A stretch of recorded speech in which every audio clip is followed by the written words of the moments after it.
Veliki pozdrav svima! Dobrodošli na moj kanal Slatki kutak i slanutak, dobrodošli u novi video recept.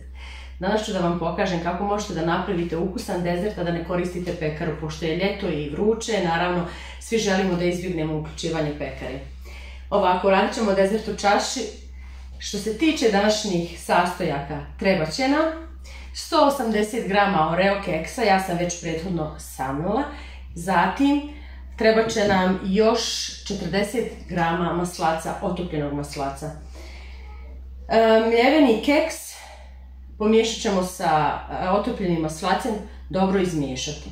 Što se tiče sljedećeg dijela, treba će nam pola kile mascarpone sira, 200 g nutelle, jedna aroma vanilije i 200 ml vrhnja za šlag.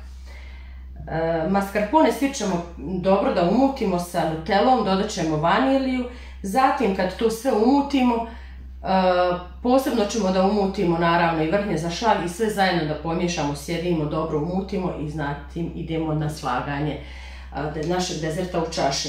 Naravno ovdje još imam 200 ml vrhnja za šlag i par Oreo keksa, to će mi poslužiti za dekoraciju. Počinjemo.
Smjesa je izmiješana i spremna je za filanje.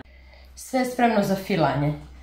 Podloga od keksa, krema i naravno šlag za dekoraciju.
to bi bilo to.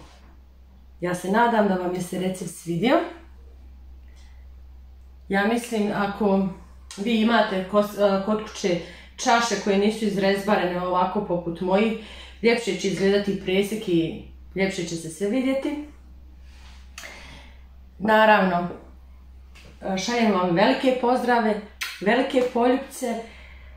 Probajte recept ako vam je se svidio. Znači, priprema cjelokupna, gotovo je sve za neki 25 do 30 minuta. Vruće vam nije, pekara vam nije radila. Sad samo ostavite sat i po u frižider, samo malo da se ohladi i naravno možete da konzumirate. Još jednom, veliki pozdrav, poljubac i vidimo se u sljedećem videu. Ćao!